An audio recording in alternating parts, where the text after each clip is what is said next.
কিন্তু প্রশ্ন হচ্ছে যে পেহেলগাঁও গণহত্যার পর 13 দিন পার হয়ে গিয়েছে, এখনো জঙ্গিদের ধরতে পারেনি সেনা। ওভারগ্রাউন্ড ওয়ার্কারদের খোঁজে হন্যে হয়ে বাহিনী উপত্যকা জুড়ে চিরুনি তল্লাশি চালাচ্ছে, ড্রোনে নজরদারি চলছে। পেহেলগাঁও হামলায় ওভারগ্রাউন্ড ওয়ার্কারদের কাজে লাগিয়েছিল জঙ্গিরা। সন্দেহভাজনদের তালিকা তৈরি করেছেন গোয়েন্দারা। স্ক্যানারে কয়েকজন টাট্টু চালক রয়েছেন। এখনো পর্যন্ত প্রায় 2000 টাট্টু চালককে জিজ্ঞাসাবাদ করা হচ্ছে। বেশ কয়েকজন টাট্টু চালকের বয়ানে অসঙ্গতি মিলেছে বলে সূত্রের খবর।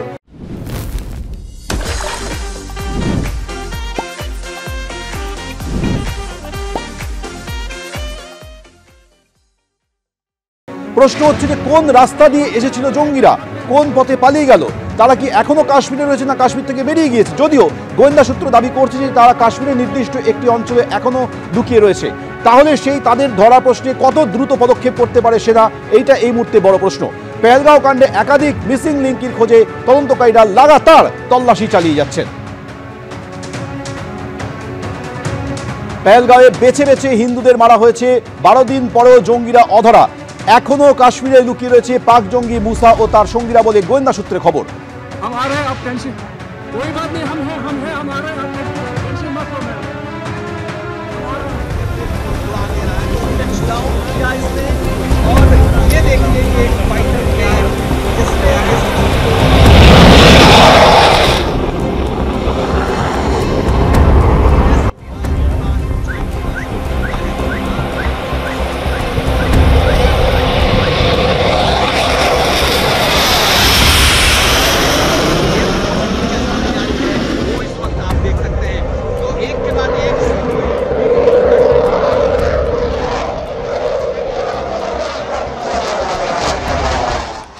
টানা 10 দিন সীমান্তে অব্যাহত পাক উস্কানি। পেহেলগাঁও হামলার পর থেকে টানা সংঘর্ষ বিরতি লঙ্ঘন করছে পাকিস্তান।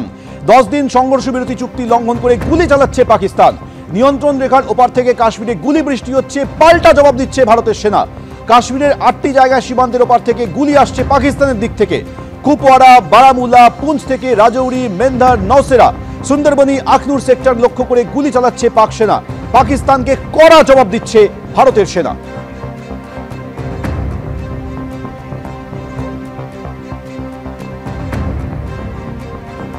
ভারত পাক সীমান্তে একেবারে যুদ্ধের দামামা বেজে গিয়েছে।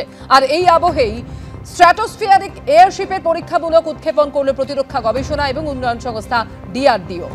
সরকারি বিবৃতিতে বলা হয়েছে মধ্যপ্রদেশের শেউপুর ট্রায়াল সাইট থেকে এই উৎক্ষেপণ সফল হয়েছে। আগ্রার aerial delivery research and development এস্টাবলিশমেন্টের তৈরি এই এয়ারশিপটি প্রায় 17 কিলোমিটার উচ্চতায় পেলোড বহনে সক্ষম। বাতাসের থেকেও হালকা এই স্ট্র্যাটোস্ফিয়ারিক এয়ারশিপ পর্যবেক্ষণ, নজরদারি এবং অনুসন্ধানের কাজে লাগবে। বিশ্বের হাতে গোনা কয়েকটি দেশের হাতে এ ধরনের ক্ষমতা সম্পন্ন স্ট্র্যাটোস্ফিয়ারিক এয়ারশিপ রয়েছে।